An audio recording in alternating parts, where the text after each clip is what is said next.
now joined by Two Door Cinema Club with us this morning. How's it going, guys? Good, thank you. Wow. Yeah, thank you. You guys want to give us your names so we can get your voice names on the radio? Yes. My name is Alex. Hello, this is the voice of Sam. How are you? I am Kevin. Lovely. Well, good morning, guys, and welcome back to Nashville, because I know you were here a few days ago rehearsing before going down to Atlanta to kick off tour last night. So how was night one? It was night one. I don't know exactly how to interpret that, but it felt good. It felt good.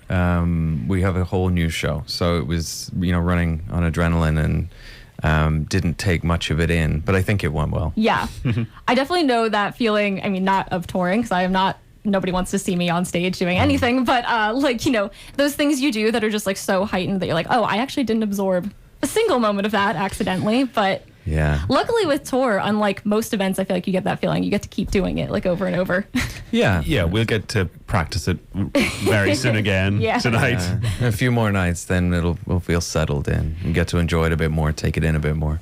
Yeah, because I know you guys haven't toured the U.S. for, what is it, been like 5 years now? Close. It was late 2019 was our last. Yeah. So it's been a while. Yeah, so happy to have you back. And then I know you've been touring, obviously, other places, not the U.S., but it's cool that you're back with like a totally new set list. Yeah. I mean, we haven't toured all that much. We've done a few things here and there over the last couple of years. But this year we're really back into it. And diving in. I saw you got some like festivals lined up for the summer too. So true. Yep. You're really doing it. Yeah. We're here. All right. Well, maybe we can shake off some of the morning dust. You want to do a song for us? What do you want to start with? Sure. We'll play Lucky. Awesome. I've been lucky, I'm a lucky man, but I never saw this part of the plan. A double trigger hidden way back when. The entertainment's killing us again. We're running out of luck, I can feel the change, holding up little pieces of what remains. But was it not enough? We're blowing out the flame, hoping that there's something coming. It's not the same, the same, the same.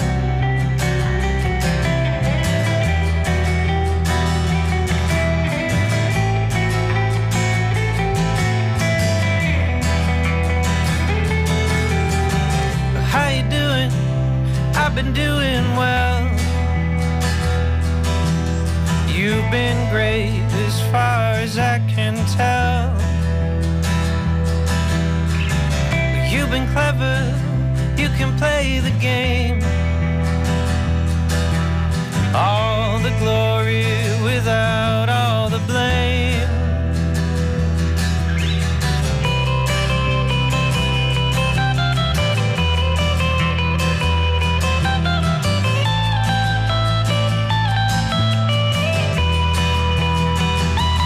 Running out of luck, I can feel the change, holding on to little pieces of what remains. But was it not enough? We're blowing out the flame, hoping that there's something coming. It's not the same, the same, the same.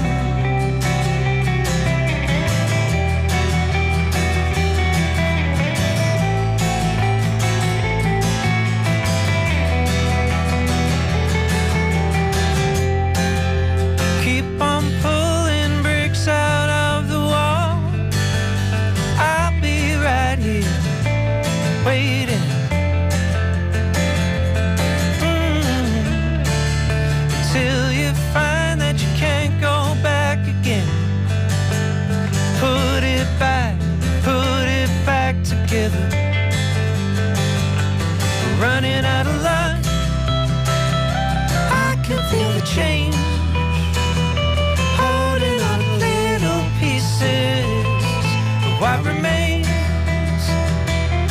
stars are not enough. We're blowing out the flame, hoping that something coming is not the same, the same, the same. Lightning 100. That is Two Door Cinema Club live here in the Volume.com studio, playing a sold out show tonight at Brooklyn Bowl with Joywave on a basically almost entirely sold out tour, which is so cool. Yes. Yeah, so no tickets left for Nashville. If you're feeling very motivated, I think there's like a few cities in the U.S. that have some tickets left, so grab one of those and hop on a plane. In May. In May, yeah. In May. I think you have to go to Salt Lake City That's okay. I've never been there, but I've heard it's or beautiful. Kansas. Or Kansas. That's probably a little closer to Nashville, I think. I'm not gonna lie, geography is not my strong suit. Sounds like it would be close though, right? I think so. I'm pretty sure that's I don't. I'm saying this as someone out there is like shaking their head at me, so I'm just gonna back off You do now. look very panicked about this. I feel worried. Yeah, I feel very worried. But Don't commit I'm not committing. I'm backing off of all of that. But anyway, thank you guys for playing that one this morning. You want to tell us a little bit about that song, Lucky? That was it our most recent single? No, it's not. Nope. I think that would be sure enough. We hadn't released any music for years, so everything since then feels recent. Yeah, But, that totally makes sense. I think it came out last year, and it's one of the songs from our most recent record. Did that come out last year? I don't. I think that was don't know. 2022. I think. Everything is in like the last 3 years is recent to us. I feel like time just for everyone I is know. compressed. So. It kind of, that song actually came during the lockdowns, because we'd finished a record and we were about to put it out, and then everything shut down, and so we couldn't really put it out. We couldn't tour or do any of these things, and so we got back to writing again, and that was one that sort of ended up materializing, and we decided to add that to the album along with a couple of others, and fortunately, let's say last year it came out. We'll assume it's last year. Yeah. We'll assume my geography is right and your timeline is right and everything's fine. I do know that just last week, I think it was just last week, you guys had a remix come out of what I think is actually your latest single, Sure Enough. Yeah, That sounds about right. Which I kind of dug into, and you've had a lot of remixes come out over the years, including one from Devo, which I stumbled across, which was pretty cool. Yeah, and sure, that was cool. Yeah. how do you guys get really excited about having people remix those songs? I feel like this got to be so fun. Yeah, I mean it's cool to hear someone like take a different turn on something that you feel like is something that in your head that can't be changed. So it's cool to hear someone else's take on it. I think just like when we were kind of starting out, we kind of it was a big thing in like 2010, 2009. Mm-hmm. We were starting signed out. to a dance label Yeah. as well. Oh, I don't think I knew that. It was an electronic label that signed us up first. And so that was their thing. Their roster was filled with DJs and electronic musicians. So it seemed like the natural thing to do. It was the time of the indie disco. Oh, Yes. yeah. Yes. It was cool because it was super cool for a while, and then like everyone was into remixes, and then it became not cool, and then it was like no one's interested in remixes anymore. But then Pop now it stars kind of trying feels to- I like think maybe it's they back. are again. Yeah. They're back. Yeah. I feel like It does we're doing. feel like the 2010s are back. I mean, we're doing the whole indie sleaze revival know. now, so it's all back now. Finally. Thank you. We never Thank you, went God. anywhere, guys. No. You just everything is full circle eventually, But we're still current. We're not a nostalgia. No, We're- that's not what I we're meant at current. all. That's not what I meant at all. We're a new band. No, because that's what I was going to ask you too. Is I feel like your music has, while you've retained your Tour Cinema Club sound, like it has definitely shifted over time, and you've been putting out stuff like pretty consistently, despite the pandemic and everything, since your debut came out, which I think was almost exactly 14 years ago. And Yeah, pretty much. like, how has your approach to creating music changed, if it has at all? I guess I shouldn't assume, but. It's always how it's changed has always been different and for different reasons. Sometimes we decide we'd like to try something different, and then we made our first record in London with very little money, and that fortunately did quite well, and we got in touch with Jackknife Lee, who was a producer we all looked up to, and that was a big change that we went out to LA and worked out there. And then, like I just mentioned, during the the lockdowns, we were restricted, so it was kind of by necessity, and we started trading stuff over email and trying to do it ourselves. And for the last while, that's kind of stuck. It's really nice to kind of, we don't do stuff over email so much anymore, but because we can see each other. But doing stuff ourselves has been a new lease on life for us. It's provided a new kind of freedom. We're not restricted by studio times or by working to somebody else's clock. So that's, it changes for different reasons, but it certainly always changes. Yeah. Does that, so obviously the process sounds like it's shifted in multiple ways over the years. And do you feel like that kind of affects the material that comes out too? Almost certainly. It's never, I feel like whenever we make something, we're never aiming for anything, it just kind of, it happens. And we know when we're done. How do you know when you're done? I guess when we stop talking about it. Okay, yeah. It feels almost like it's kind of come full circle, in that whenever we started out, we'd be recording the demos at home ourselves and then putting it up on MySpace. And it feels like now it's like the recordings are better that we do ourselves, but now it just kind of... But back to doing it yourself. We stick it up on Spotify now. It's almost like... Yeah, a lot quicker, a lot it's kind less. of the same thing. A lot less of a convoluted process. There's no big pre-production time, no big studio, extravagant experience. It's almost kind of back to how it started. Yeah, but just slightly more professional.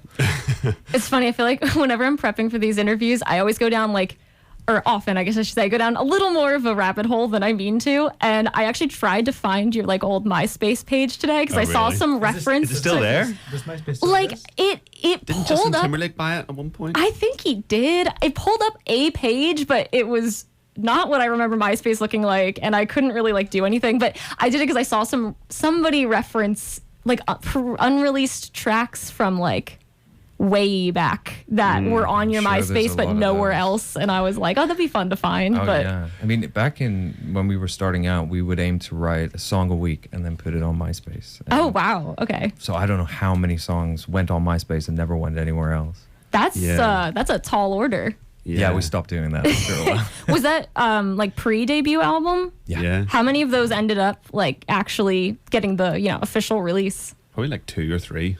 Okay, wow. But we had loads more. My new goal now is I'm going to dig up 50 songs from you that are, hidden. Yeah, there's probably some bad stuff on there. Yeah, stuff that we'd probably not want to see the light of day again. No, it's, it's a moment in time. Yeah. I've got Two Door Cinema Club live here in the volume.com studio playing tonight out at Brooklyn Bowl. And speaking of rabbit holes, moments of time. So I did see a story when I was getting ready for this too, that you guys played a Battle of the Bands, I think it was, as a different band name when you were young and got last place. Yeah. Yep. Is that true? That's true. Yeah. I think that's pretty funny considering, we're here. You're about to play a sold out Nashville show. See, they didn't know anything. What was we were 15 or 16. Yeah. Local TV, Battle of the Bands. It was pretty high production, in fairness. Kudos to you to, I feel like a lot of people can get pretty demoralized by that. I don't know that. So kudos to you to keep it going. Did it sound a lot like what your music sounds like now? What was it? No? Not at all. What was the kind of... it was teen angst, I think it was... Like pop punk? Almost. No. A bit more emo. Yeah. Okay, Emo was the thing of the time. Oh yeah, yes. So I'm aware. I was listening to that a lot. It was whiny. It was very whiny. I think in hair and makeup for the TV show, a few of us did ask the older lady who's brought in to do the makeup to put some eyeliner on us. Yeah, and that's you did. Probably Black a good representation. eyeliner, Okay, of that says a lot.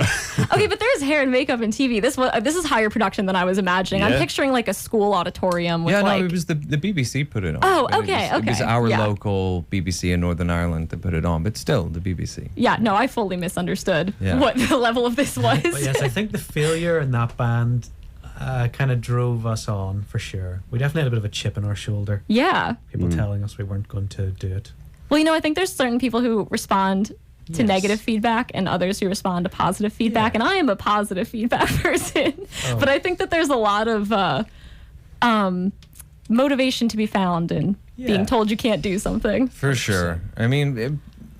it's that kind of like small town syndrome. I think it exists everywhere. It's Definitely. Like, Yes. Everyone would tell us that we were good, but the idea that we could do this for a living was like, don't go there, don't think about that. That was kind of the thing. So people were encouraging in one way, but the leap that we wanted to take was beyond anything that they would have recommended for us. Well, here you are. Here we are. I guess follow-up question. Do you think you deserved last place? No, I think we had the unfortunate luck of going first. And so they scored low. I think they were expecting a better standard overall. And when they heard what was afterwards, they thought, oh gosh, we can't give everyone like 2 out of 10. So yeah, the winners were good though. They were a good band. Yeah. Are they still around? Do you know? A couple of them did go on to form another band like us, and they were called General Fiasco. That does sound. Yeah, that sounds fairly familiar. They had a pretty big song back in like they 2009, did pretty well. 2010. Yeah, sounds familiar, but not as familiar as Two-Door Cinema. Not as Club. familiar that's as true. Two-Door Cinema Club. No, So no. we're not bitter at all. That.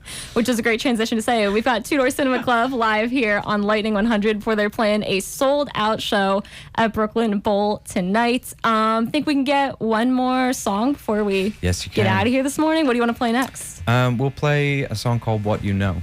I think a few people probably heard that one before. Great.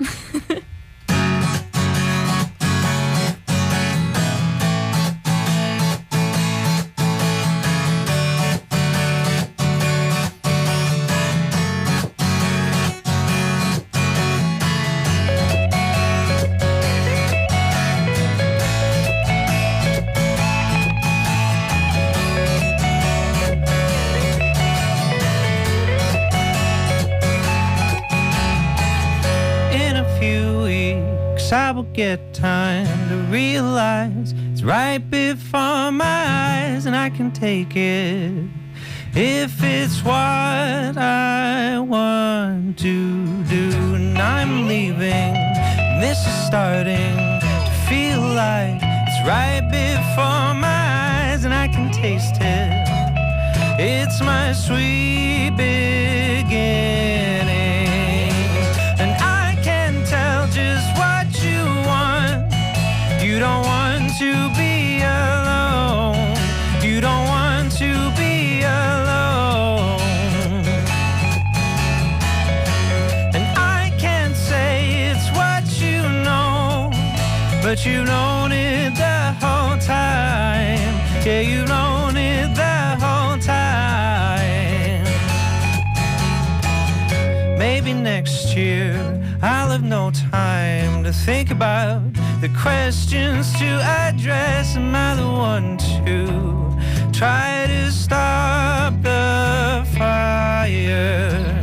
I wouldn't test you, I'm not the best you could have attained. Why try anything? I will get there.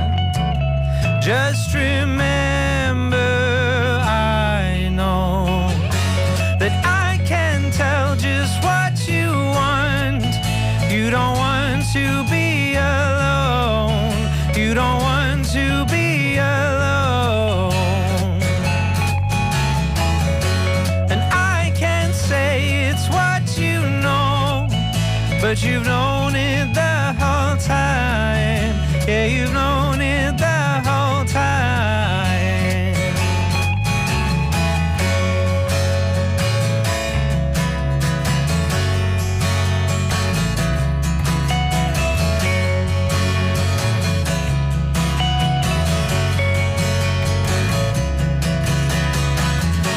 And I can tell just what you want. You don't want to be alone. You don't want to be alone.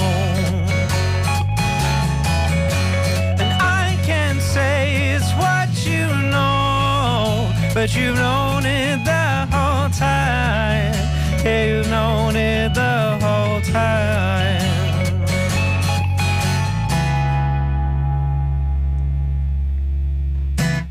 Lightning 100, that is Two-Door Cinema Club live here in the Volume.com studio. Thank you guys so much for coming in this morning. Thanks for having us. It's been really It's fun. been a pleasure.